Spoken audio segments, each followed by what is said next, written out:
Welcome to Gurukul बच्चों। आज का जो हमारा वीडियो है ये बेस्ड है हमारे पीयू लॉ के एग्ज़ाम के रिलेटेड है। जैसे कि आप जानते हैं कि ऑलरेडी पंजाब यूनिवर्सिटी ने अपनी नोटिफिकेशन और आउट कर दी है और डेट्स भी अनाउंस कर दी हैं कि कौन कौन से दिन को हम लोग एग्ज़ाम कंडक्ट कर रहे हैं। आज हम लोग इस वीडियो में उसके टाइम डेट्स को भी डिस्कस करेंगे, कितनी नंबर ऑफ़ सीट्स हैं वो भी डिस्कस करेंगे, परसेंटेज क्या चाहिए, एग्ज़ाम कैसे क्वालिफाई करना वो भी हम लोग प्रॉपरली डिस्कस करेंगे। तो वीडियो को ध्यान से देखना, चैनल को सब्सक्राइब एंड लाइक ज़रूर करना और रिकमेंड ज़रूर करिए।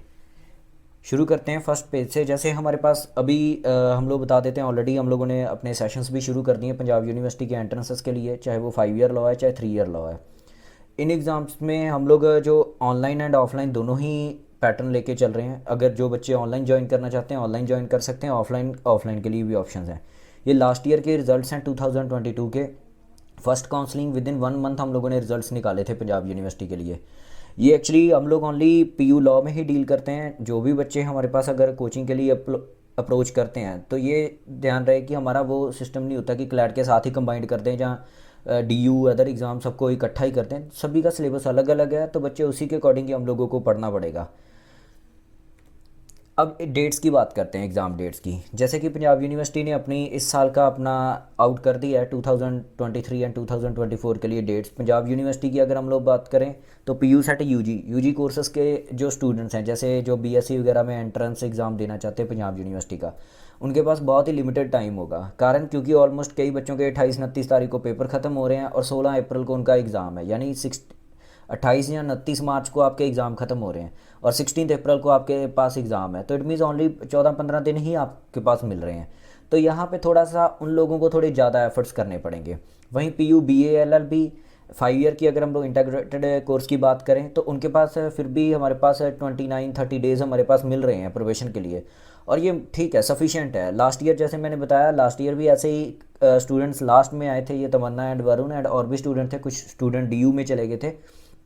तो उनके अभी यही था कि हम लोगों ने क्रैश कोर्स टाइप उनको प्रोवाइडेड किया था, 20 दिन 18 दिन का कोर्स। लेकिन फुल डे क्लासेस चली अकॉर्डिंग टू एग्ज़ाम, हम लोगों ने देखा पूरा उसी तरीके से तैयार किया, और जिस वजह से हम लोगों को मेन कैंपस में रिजल्ट मिला विद इन 1 मंथ, और वो भी एक बहुत ही अफोर्डेबल फ़ीस के ऊपर। Next P U L L B 3 year की अगर हम लोग बात करें तो वो उनके पास थोड़ा सा टाइम मिल रहा है। जो 3 ईयर के लिए आफ्टर ग्रेजुएशन लॉ में जाना चाहते हैं उनके पास जून का टाइम मिल रहा है, जून में उनका एग्ज़ाम होगा, तो सफिशेंट टाइम है। तो जो बच्चे L L B 3 year and 5 year के लिए आना चाहते हैं, जो तो फ्री हैं या जिनके पास अभी टाइम है, तो वो ऑनलाइन सेशन भी ज्वाइन कर सकते हैं, लाइव सेशंस होते हैं वो भी ज्वाइन कर सकते हैं। देन चाहे आप अपना क्रैश कोर्स या आगे ऑफलाइन के लिए उतरना चाहते हैं तो वो आप लोग ऑप्ट कर सकते हैं। अब हम लोग बात करते हैं कैंपसेस की। देखिए 3 कैंपस हैं पंजाब यूनिवर्सिटी के। कौन कौन से? पंजाब यूनिवर्सिटी मेन कैंपस यानी कि चंडीगढ़ में, regional campus Ludhiana and regional campus Hoshiarpur. Maximum student की यही अप्रोच होती है कि हम लोगों को मेन कैंपस में जाना है। ठीक है, ऑब्वियस है, हम लोगों का इतना एक्सपीरियंस हो चुका पंजाब यूनिवर्सिटी में एग्ज़ाम्स को डील करते हुए, एंट्रेंसेस को, कि हमें पता है कि मैक्सिमम स्टूडेंट्स को यही अप्रोच है कि मेन कैंपस में ही जाया जाए। तो डेफिनेटली बच्चे अच्छे से तैयारी करेंगे और करवाएंगे भी। आप लोग भी अपना इनपुट देंगे, हम लोग भी अपना 100% देंगे, और डेफिनेटली हम लोग मेन कैंपस में ही सीट लेंगे। नेक्स्ट है हमारे पास नंबर ऑफ़ सीट्स कितनी है। नंबर ऑफ़ सीट्स की बात करें तो B A L L B के लिए हमारे पास 120 सीट्स हैं पंजाब यूनिवर्सिटी मेन कैंपस में। अगर B com L L B 5 year का इंटीग्रेटेड कोर्सेज के लिए आते हैं स्टूडेंट्स, तो उसके लिए भी 120 सीटें हैं मेन। जबकि रीजनल कैंपस में B com L L B की सीट्स नहीं होगी, उनमें B L L B and B L L B की ही 60 सीट्स हैं। तो टोटल सीट्स हैं इस जो पंजाब यूनिवर्सिटी एंट्रेंस एग्ज़ाम की आ रही हैं लॉ की, वो है 360 सीट्स। अब B A L L B, मैं ये सारी वीडियोस जो चला रहा हूँ ये एक्चुअल में 5 ईयर लॉ के रिलेटेड ही है। ठीक है, तो almost law L L B के लिए जो हम लोग 3 ईयर के लिए, वो भी नेक्स्ट वीडियो लेके आएंगे, वो भी आप देख सकते हैं। अब एलिजिबिलिटी क्या चाहिए अगर हम लोग एग्ज़ाम्स देना चाहते हैं, तो फर्स्ट है कि अगर वो स्टूडेंट्स जो ऑलरेडी 12th कर चुके हैं उनके लिए तो ये है कि 50% मार्क्स होने चाहिए। ठीक है, वो क्वालिफाई कर चुके हैं, क्योंकि बच्चे जब आपका फाइनल ये एग्ज़ाम कंडक्ट होगा Punjab university law entrance exam, उसके बाद क्या होता है कि उस मेरिट उसके जो मार्क्स होंगे उसके टोटल 50% मार्क्स एंट्रेंस एग्ज़ाम के काउंट होंगे, और 50% मार्क्स आपके जो 12th के एग्ज़ाम्स के जो परसेंटेज आएगी उसका 50% होगा। यानी एक कंबाइंड मेरिट बनेगी, वो बेस्ड होगी आपके एंट्रेंस एग्ज़ाम के बेस्ड और आपके 12th के एग्ज़ाम। मान लीजिए आपके एंट्रेंस एग्ज़ाम में से आगे 60 मार्क्स, आउट ऑफ 100 का पेपर होगा, 60 मार्क्स आगे, तो इट मीन्स 30% मार्क्स उधर से काउंट होंगे और 90% मान लीजिए आप अपने 12th में से ले आते हैं, तो उसका 90 का 50% यानी 45% वो प्लस 30 हमारे पास टोटल 75% आपके मार्क्स बन रहे होंगे, जो मेरिट फाइनल मेरिट बनती है। तो वो आगे मैं सारा डिटेल में डिस्कस करूंगा। बाकी जो स्टूडेंट्स हैं जो अभी अपीयर कर रहे हैं, ठीक है, जिनके 12th के अभी एग्जाम्स ही हैं मार्च अप्रैल में, तो वो कैंडिडेट्स डायरेक्टली फॉर्म फिल कर सकते हैं। अभी कुछ ही दिनों में नोटिफिकेशन भी आउट हो जाएगी। नेक्स्ट अब एग्ज़ाम पैटर्न बच्चे बिल्कुल इजी है, कोई इतना डिफिकल्ट एग्ज़ाम नहीं है। लेकिन अगर मैं कहूँ कि ठीक है इस एग्ज़ाम के लिए वाकई मेरे पास हम लोगों को बहुत डिटेल में लॉ पढ़ना पड़ेगा, तो ये गलत बात है। ठीक है, इसमें इतना डेप्थ में नहीं हम लोगों को जाने की ज़रूरत। Current affairs and general knowledge 40 marks, legal aptitude 40 marks, reasoning and knowledge of English 20 marks है। अब ये जो एग्ज़ाम पैटर्न आपके पास सामने है 40-40-20, ये याद रखना कि एज इट इज़ नहीं मिलेगा।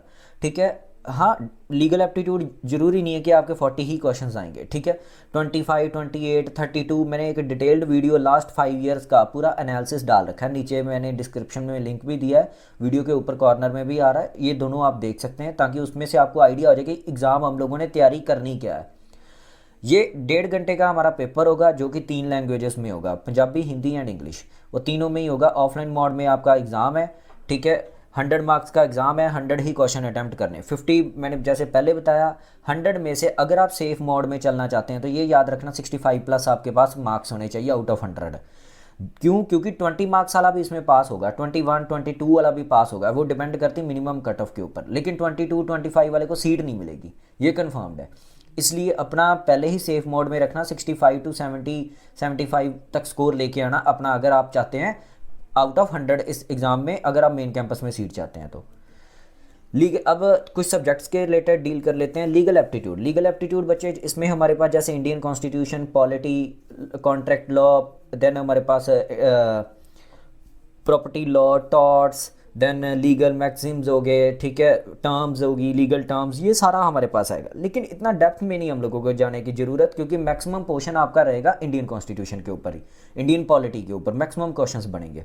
इसलिए डेफिनेटली हम लोग लॉ का भी सारा ही कवर अप करेंगे, लेकिन मेनली है कि उसमें से मैक्सिमम स्कोर आएगा। इसलिए ये ना हो कि हम लोग क्लैट के अकॉर्डिंग तैयारी करके चलें और सोचें कि पीओ निकल जाएगा, नहीं, ये थोड़ा सा एग्ज़ाम अलग है कंपैरेटिवली क्लैट के।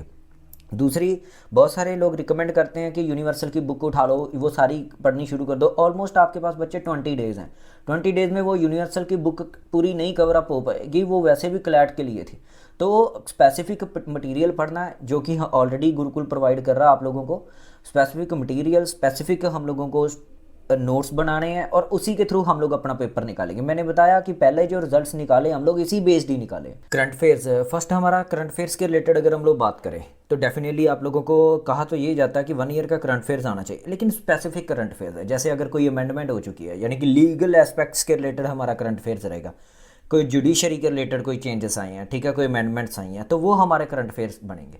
उसके अलावा जो हमारे पास आ जाएगा new appointments, achievement, sports, awards, honours, obituaries, Nobel prize के related questions, books and authors, ये खास तौर पे आप लोगों को सारा पढ़ना पड़ेगा करंट अफेयर्स है।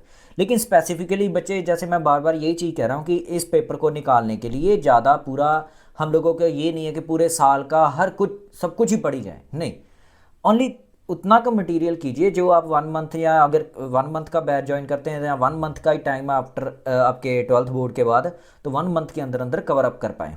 उसके बाद आता है हमारा जीके की बात करें, general knowledge, history, polity, geography, economics, सारा हमारा कवर अप करना पड़ेगा। लेकिन क्वेश्चंस इसमें 2-2, 3-3 आते हैं, ठीक है, ज़्यादा क्वेश्चंस आएंगे नहीं। मैंने इसका proper detailed video last 5 year PU law का मैंने बना रखा है, ऑलरेडी लिंक डिस्क्रिप्शन में दिया है, तो वो आप देख सकते हैं कि कितने क्वेश्चंस कहाँ से आएंगे।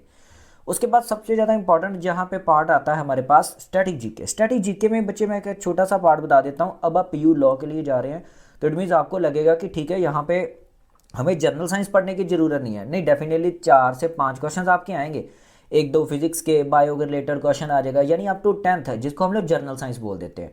तो ये भी आप लोगों को करना पड़ेगा। स्टैटिक जीके के लिए मैंने थोड़ा सा डिटेल में बताऊँगा, क्योंकि इसमें से मैक्सिमम क्वेश्चन उठेंगे।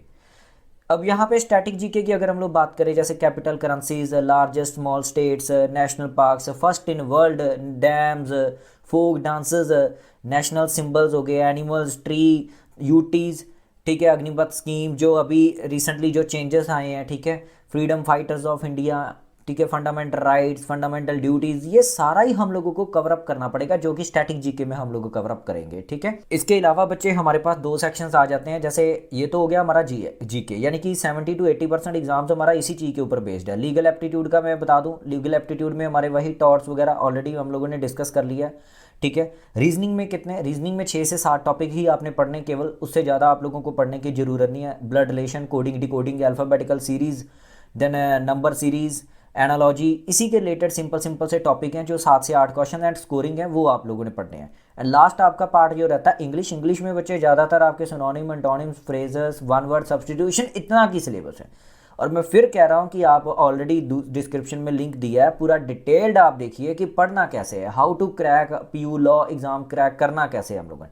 कुछ ज़्यादा चेंजेस नहीं हुए, सवाए 2019 में सिर्फ एक एप्टीट्यूड यानी कि आपके क्वेश्चंस मैथ्स के ऐड ऑन किए गए थे, उसके बाद दोबारा नहीं आए, तो इसलिए उसी के अकॉर्डिंग आप चलना। बाकी आप फर्दर कोई डिटेल्स आप जानना चाहते हैं या पीयू लॉ के रिलेटेड की कोचिंग का पैटर्न क्या है, ऑनलाइन बैच ज्वाइन करना, तो आप इस नंबर पे हमें व्हाट्सअप मैसेज भी कर सकते हैं, कॉल भी कर सकते हैं और विजिट भी कर सकते हैं। बेस्ट ऑफ लक बच्चे, एग्ज़ाम की आप अच्छे से तैयारी करो और डेफिनेटली अपनी अच्छी सीट सिक्योर करो पंजाब यूनिवर्सिटी में। Thank you so much.